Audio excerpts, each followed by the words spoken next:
Hello and welcome to Big Innings, America's Cricket Show. I'm Aaman Patel, and I'm joined by Nate Hayes, as always, but we have a special guest today.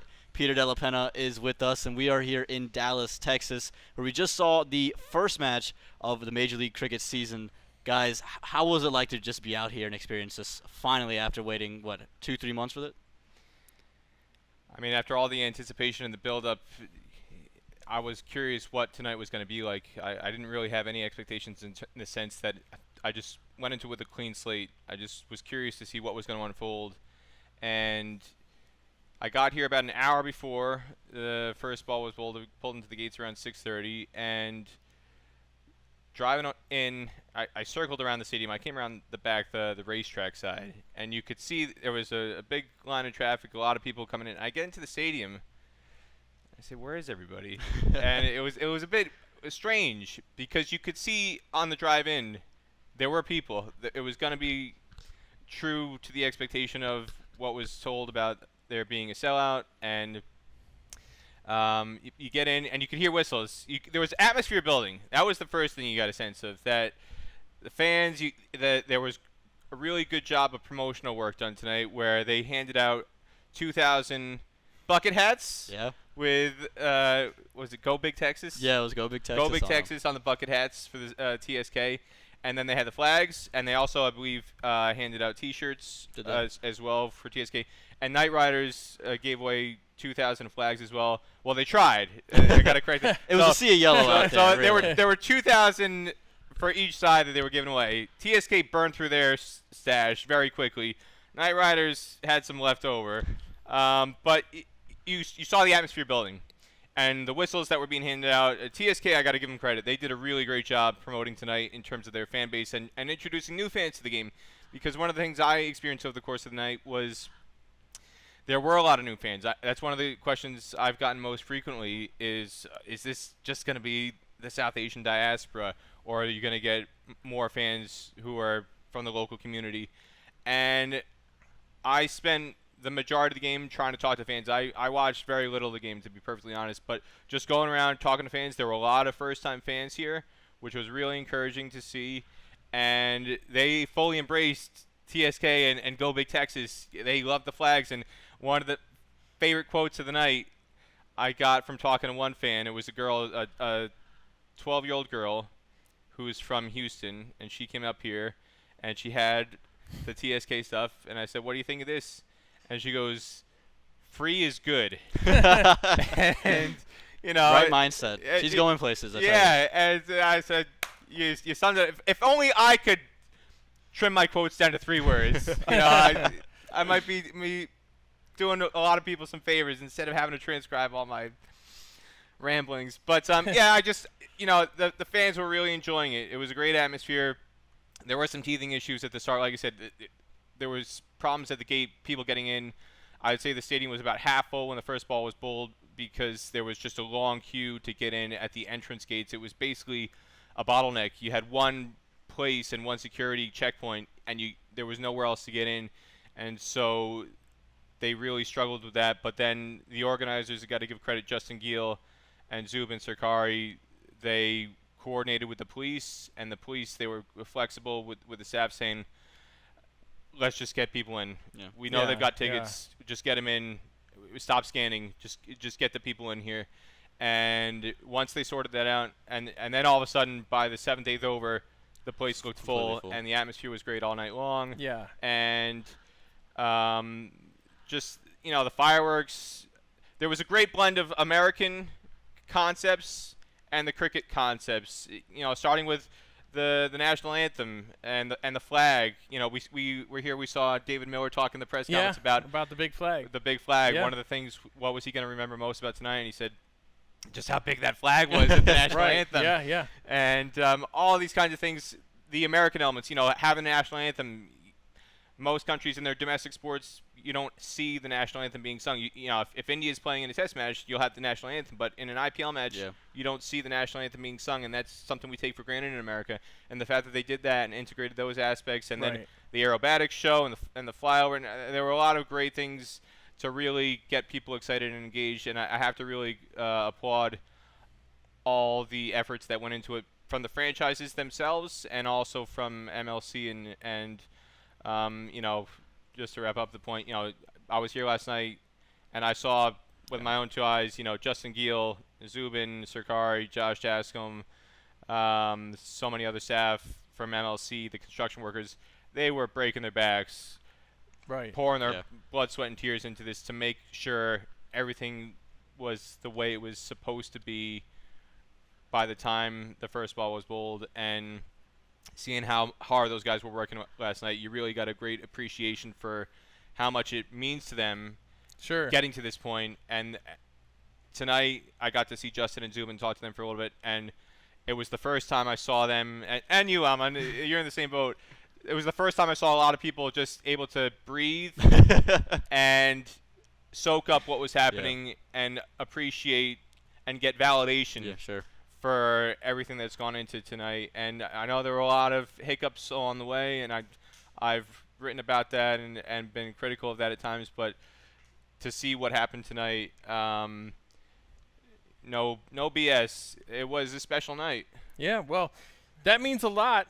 It's got to mean a lot to a lot of people coming from you, especially, because we've talked about cricket. You and I have talked about efforts to do big things, or you can call them efforts, from a lot of people in this country, and it always leads to the "I'll believe it when I see it." So we saw it tonight, and honestly, it reminded me a little bit of the fact that people were trickling in later. Didn't like you said, I saw the people in the parking lot. I saw the people waiting to get in. It reminded me of Church Street Park in an evening game where, at the beginning of the game, it's like, oh, what's the big deal? And then 6-7 overs in, it's packed. And so I got that kind of feeling tonight. I've never felt the atmosphere of Church Street Park anywhere else. It doesn't feel exactly the same, right? It's a different feeling. First of all, it was about 30 degrees hotter here. it was. We were all boiling. I think you're selling that short. It didn't cool down when the sun went down. No, it didn't. It stayed at 106. It gets really comfortable. The dew comes in. I think the dew's going to come in at 3 a.m. here. By the time we're done recording this, the dew might finally start to pick out. By the time I'm done editing it. Yeah. but yeah. So it was great. It was absolutely amazing. The atmosphere was terrific. I was pleased. The flag was big. I was joking with them, hey, could you get a bigger flag out there? but yeah, it was pretty cool. But let's get on to the game itself. Yeah, I mean, the game was great too, to go along with the atmosphere. And again, it was a matchup between two sides that have some global recognition, the Super Kings franchise and the Knight Riders franchise. And the Knight Riders, they won the toss. They elected to bowl first, see how that wicket's doing. The wicket was great. There was some seam on it. There was bounce consistently. It was spinning in both directions. I thought that was fantastic to see the wrist spinners getting some turn as well as the finger spinners. And Ali Khan, he bowls the first ball of Major League Cricket. How awesome is that, right? I mean, you asked a great question in the press conference to Andre Russell, Nate, and you wonder at times, do the players go full throttle, win, that's all we care about, or do they take a moment to pause to look at the big picture?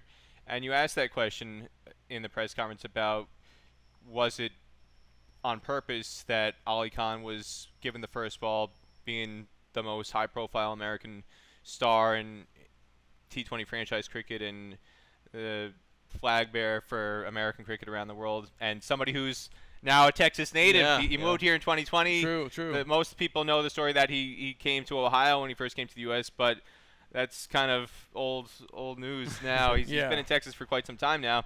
And so to have somebody who's from Texas, a local, who plays for USA and is somebody who has also been successful in franchise cricket with the Knight Riders, but they could have given that first over to Lockie Ferguson. They could have given that first over to Andre Russell, and maybe a lot of people probably wouldn't have thought much about it. But you could have given it to Sunil Ryan too. You could have done that. But you asked the question, and his answer was that there was some discussion and some thought put into it, and they understood the significance of tonight is the night for a lot of firsts. The first six, first wicket, first ball bowled, first over, and all these things are being recorded for history, and that was a conscious decision that, hey, first over in the first match in America, if we're bowling first, Ali Khan should be the one to bowl that over. And I really again, want to commend KKR, or excuse me, LA Knight Riders. There you go. Lakers. Lakers, yeah. LAKR. I want to commend the Knight Riders for appreciating the bigger picture and not just worrying about winning and losing tonight. There was a bigger picture at play here in this moment and in this sequence in time. And even though Knight Riders lost, I think that it was a really special thing to do that and to give that moment to American cricket. Sure. Not just for Major League Cricket, but that was a moment for American cricket history. Yeah. Right. And Ali Khan's going to remember that. His wife was in the crowd tonight. He got married in May, so Yep. he's newlywed. And his wife was on the balcony. She came tonight. She drove up from Houston. And, you know, he talked to me yesterday about how special today was going to be, being able to play in front of family and friends. And to have his wife be here to see him and to experience that moment with him, that's going to be something she'll remember, he'll remember, they'll remember together. And it's little things like that Right. that make a big difference. Yep. Tonight they lost. They'll recover from that. But in due time, when they look back on tonight, that's a moment that they'll be able to treasure. And I think that was one of the most satisfying things for me as somebody who covers American cricket. I'm sure both of you guys feel the same way, that I, as somebody who's an observer and you know, we all document these things. It's part of our job to be able to document that, and just to take pictures of Ali Khan tonight. Yeah. The only player I want to take pictures of tonight was Ali Khan, because I just wanted to document history from the standpoint of, here's the American flag bearer bowling in Texas in this match for the first time Right. Yeah. in this league. And so all those kind of firsts are really some of the main things I'm going to remember from tonight. This is what I imagined. I mean, I actually said something to Ali about it the other day. I said, I really hope that you guys bowl first and you get to bowl the first ball of the whole league. And it kind of reminds me of when we had the World Cup, the Americas qualifier at Church Street Park, and he bowled the first ball of that tournament. Yeah. But it's the different kind of significance, because Sure. the significance of that was, how's the wicket going to look after right. a hurricane just came through. And then he bowls in that over. He bowled a boundary. He bowled a bouncer that went over the wicket keeper, Yep. and I went all the way to the boundary, and we all cheered because we were like, yeah, the wicket's doing exactly what it should do. But yeah, I cheered about this because I obviously I'm sitting there crossing my fingers. Come on, bowl him, get him clean. Right. But yeah, just seeing him get that Absolutely. first ball, it was a dot ball. It Yeah. was a success Yeah. for the bowler. But yeah, just seeing him bowl that first ball, man, it was like it just pumped me up so much. I was so stoked. Absolutely a moment in history, and he wasn't the only domestic that made inroads tonight. Oh, Talk about yeah. Rusty Theron, also who's played for the U.S. national team. He was ready from ball one. You talk about that first delivery of the innings. It beats Guptill completely. It moves quite a bit, and there's a huge sound as it goes to Devin Conway behind the stumps. Everyone in the stadium screaming it's out. Rusty's screaming it's out. And you look at the umpire says no. They take the review, and it ends up being the Great back call. leg, and there's the correct call. And you're sitting there, how in the heck? And that was was it? Lindo, Linda, it was an terrific. American umpire, Yeah. making a great call there. It was just it was a complete party there. He's a great umpire, by the way. And one of my favorite things about this league is that they have included 3 Yeah. American umpires, which is very exciting. 3 or 4 actually, 4 American umpires. So that's great that they're getting that exposure. But that's a high pressure situation Yeah, for and the he didn't umpire fold, there, and and he got it got right. He Yeah. got it because honestly, you couldn't hear the person next to you today. Yeah. But you could hear the sound when that hit his thigh pad. it was incredibly loud, and everyone in the stadium was like, "That's out, that's out." He said no, and he was correct to do so. But it didn't matter because Rusty Theron, 2 balls later, Yeah. he gets Martin Guptill, 2 Dwayne Bravo caught at mid-on, and from there Loved he just it. keeps going. Riley Rousseau hits him for a boundary. He says, "You know what? I got you." He chops on and to finish that over, 2 wickets in his very first over in Major League Cricket.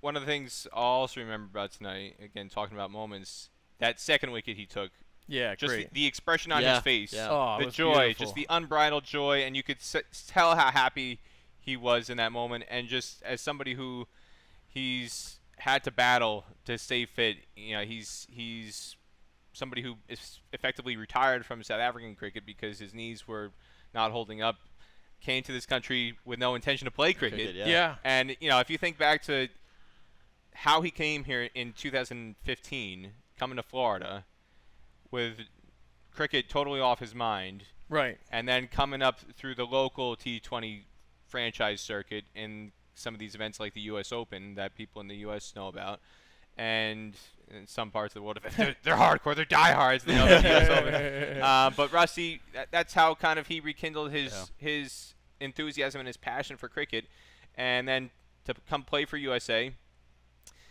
starting in 2019, and he was again somebody who, even with his U.S. career in the last 4 years, he struggled at times for fitness. Sure. He's not been able to always stay on the field, and he's had to kind of cut back some of those commitments. Initially, he was in the 50-over plans, and it's become apparent that it's just going to be too taxing on his body, and so he's had to dial back those commitments. And he's worked hard to get to this point tonight. And that first over, the look on his face, and then kind of the chest bump, it was great, and all it was that. awesome. I was happy for him that he got to experience that moment and hear the roar of the crowd and everything that goes along with it. And he loves it. He loves moments like that. I think with Rusty, I think I've talked to him before. He says he really enjoys pressure situations because, you get a chance to if you do great, it's an amazing feeling. Yeah. So he had that amazing feeling tonight. He in did. Spades. We all know he's very competitive. I probably know he's more. I probably know a little bit more about how competitive he is than most people do. Not most people. Anyone who's played against him knows it. But in the ball and play league, he really went after me. I was the umpire, and I had to. In the John Boy's ball and play league, I had to basically call an illegal action on him, basically. And he did not like that at all. And we had a nice long. Probably 45-minute conversation about it. But anyways, I was so thrilled tonight to see him. I loved it that when he got drafted in the first round. Yeah. I loved how he performed tonight. It was so perfect. Well, even going back to draft night, Big surprise. I remember him just when he got drafted, just getting up out of his chair, and if you remember, the TSK ownership group. They brought a big group of fans there, and they had the flags, and they were going up, and just he joined them. Beautiful. Walking through that kind of gauntlet of TSK ownership fans was worse, and giving high fives and all that. Yeah, he was a celebrity in that moment, man. He it was really awesome. soaked that up. It was a highlight to me. Yeah. That's again, mixing the American elements of sports tradition with cricket. Yeah. That was beautiful. Talking to guys that night about the draft. Some of the guys on the cricket side were a little bit confused, I got to say, because if you're not from the U.S., I can understand that because, draft night, NBA, NFL, you go get a custom-made suit. It's a big thing. You get your whole family. It's just a really special moment. And some guys were kind of like, what's the big hoopla about this? But Rusty was like, there you go. I finally got to experience what those NFL and those NBA guys get to do. This is awesome. I get to high five. I get to go on stage. I get to collect the hat from the commissioner, put it on, and I channel that and transfer that to tonight, and it was the perfect bookend of draft night, getting to hear it, and Rusty being able to play a prominent role on both occasions. Well, leading up to that draft at the hotel, I ran into Rusty before the draft, and he was like, "Hey, can you help me make this post?" He wanted me to help him make a social media post for Instagram. So he had an idea. He knew what he wanted, and I added a couple things for him. But we made a post. It took us an hour to 90 minutes. It was a good post.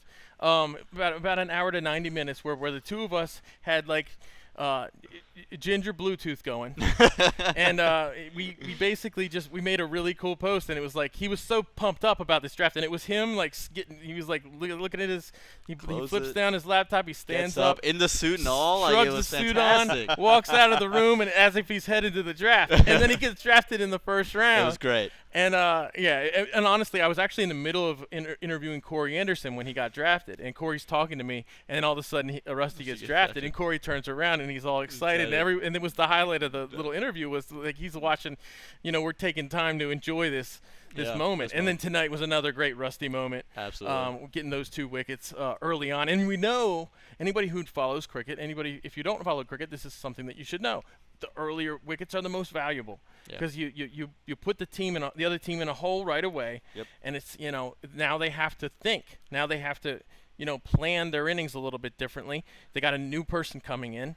And, nobody wants to come in when the ball's 3 balls new. Yeah, when it's still moving around, it's doing some things. And Calvin Savage also was able to do some stuff with the new ball, getting the wicket of Nitish Kumar. Terrific. That catch was unbelievable, first off. Mitchell Santner sitting there at short cover. I was amazed by that catch, first off. But to see Calvin and Rusty have a really good night, that was incredible. It was great because Calvin was pumped up by Rusty's reaction.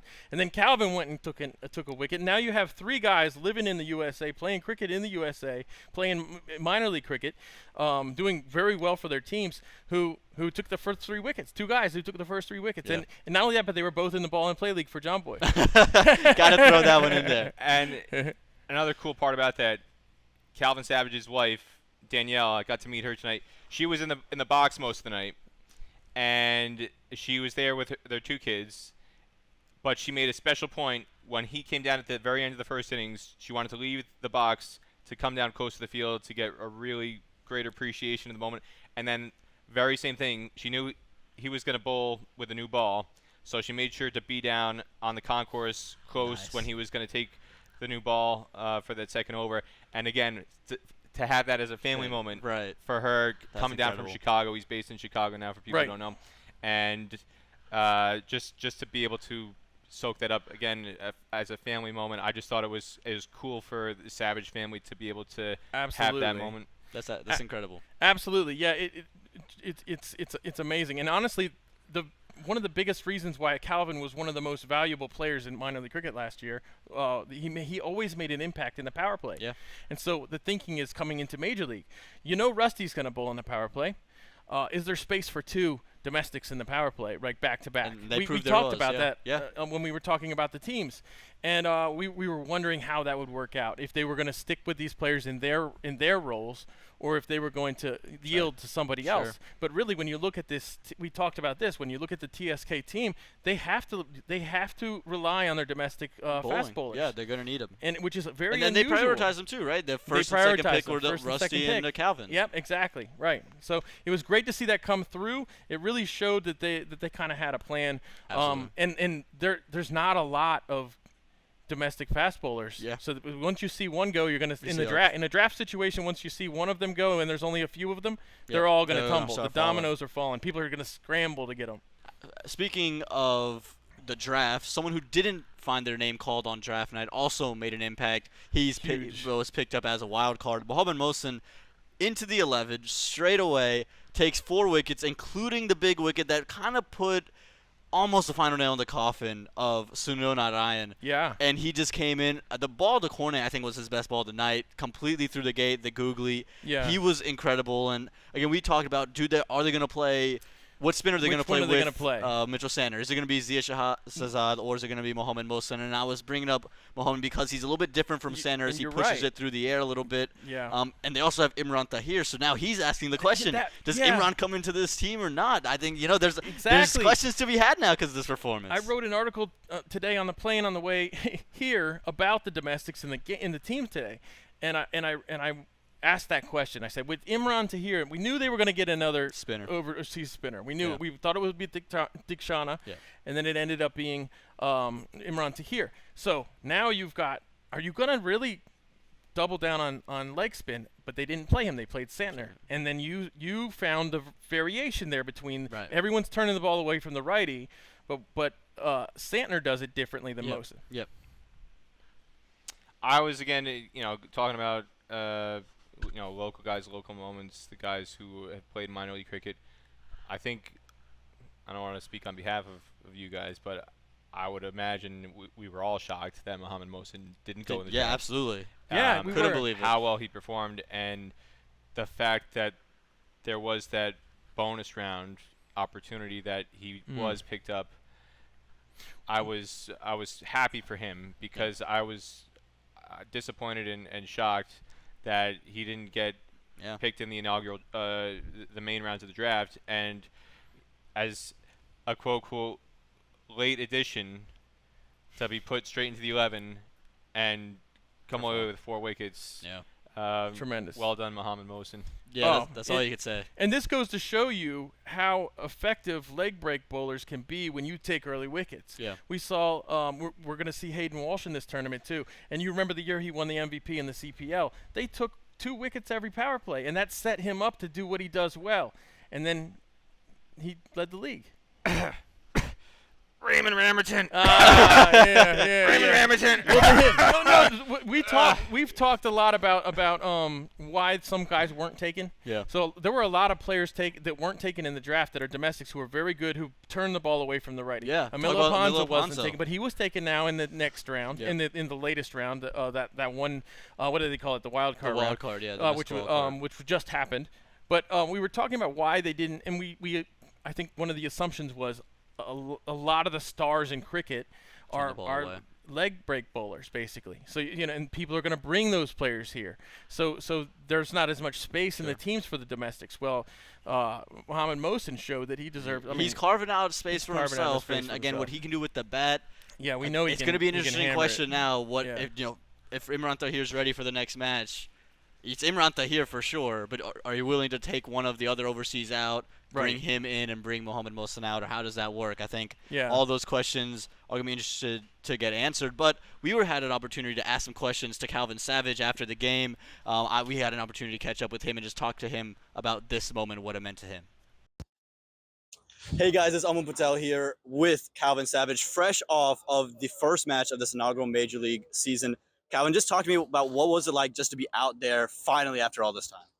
No, the intensity out there was really good. Playing-wise, was just good fun, and the crowd was just incredible. It was so loud, you couldn't hear anything that was going on. It was just hand motions of where you needed to go. I was right on the boundary where it was packed. I just appreciate the crowd coming out, and what they did for cricket in America this evening was incredible. I'm so grateful. Yeah, it was a sea of yellow out there for those of you who couldn't make it, but for those of you who were watching, it was you and Rusty Theron opening the bowling that just kind of set the tone for you guys. Take me through what it was like to see Rusty get his 2 wickets and then for you to get that wicket off that sensational center catch. Yeah, Rusty started incredibly well. I mean, the guy's a world-class player already. We all know that. He's been doing it for years. Just because he hasn't been in amongst it for a couple of years while he's waited for this to come about doesn't mean his talent's suddenly gone anywhere. And he showed it tonight with that first nut that he bowled was incredible. Yeah. So to get to do it with him, he's a good friend of mine as well. And for both of us to start really well, it was like a bit of a fairy tale start to the tournament. We were so chuffed. Yeah, a lot of talk about the internationals, but when you look at your guys' bowling, it was you, Rusty, and then Mohamed Mohsin at the end. The local guys making an impact. What's that like for the local guys to kind of step up with their hand up and make a big impact? No, it was awesome. The tournament, yes, you have your 6 big internationals, and they play a massive role. Let's not forget about that. But having your locals do really well, like we did tonight. Well, my couple of balls that I had a bit of a rough little period there, but I was chuffed with everything outside of that. All of our locals really stood up tonight with how they went about things, and I think we can all be very chuffed. Yeah, and you and Rusty also played in the Ball and Play League. Obviously, that helped with your preparation for this, for sure. Yeah, 100%. I think I got a little bit lucky from J. Russ missing the first one, but like a little bit of the big hitting from Ball and Play came into play with my first ball today, so I was very chuffed with how that first one came off the bat. Well, Calvin, thank you so much for your time. Best of luck for the rest of this tournament. Awesome. Thanks for having me. Well, we appreciate Calvin for giving us some time after the match, and he definitely made sure he celebrated tonight. He enjoyed it so much. And another thing that caught buzz, maybe not just for the performance, but it was Adam Zampa. He was featuring a number today that made headlines everywhere, and Peter, you put out a tweet about it before the match as well. Yeah, you see some very unique numbers in T20 franchise cricket. We know Chris Gale with the 333, even some other guys around the circuit. Adam Zampa pulled out the 420. 420. So Right. I'm sure he's earned some new fans around the U.S. sports landscape. I think if he hasn't seen it yet, I took some pictures tonight. I'm going to have to forward a photo to UniWatch. Paul Lucas, he will eat that up. If you don't know Paul Lucas, for the cricket fans out there, on Twitter, at UniWatch, UNI Watch, all this guy does, obsessed beyond belief with the nuances of sports jerseys and uniforms and all that. He runs a very successful site called UniWatch, and it's been going for a very long time, at least 15 years, I believe. And Paul Lucas, he's based in New York. He's based in Queens. He's a sad Mets fan, just like me. But Paul does a great job. And this is the kind of thing you don't get to see 3 numbers on a jersey in most pro sports leagues in America or anywhere else in the world, for that matter. And this is one of the things that I like, the marriage of the cricket culture and the U.S. sports culture. And I think Adam Zampa, for a variety of different reasons, he's probably earned himself some new fans tonight in some unusual places. I'm gonna have to look this up because do we know that 420 isn't his high score in first-class cricket? It could be. The red ball game. Maybe he scored a 420. It's possible. We won't rule it out. City grade cricket, maybe. At least Well, not first we got to ask cricket, Lockie you know. Ferguson why he wears 69 also. They're on the same team. You know, they're both in the They're checking all the boxes. If Angelo Matthews comes to MLC in the future, they might have to duke it out. There might be a duel, a battle royal for who can wear 69 on their jersey. Right, you know? true. Yeah, they might have to battle it out for that one. And I think on that note, it's our cue that it's a little bit too late for us, but there'll be plenty of more battling out here throughout Major League Cricket, and there'll be plenty of more of us here on the show. Thank you so much for tuning in to another Big Innings.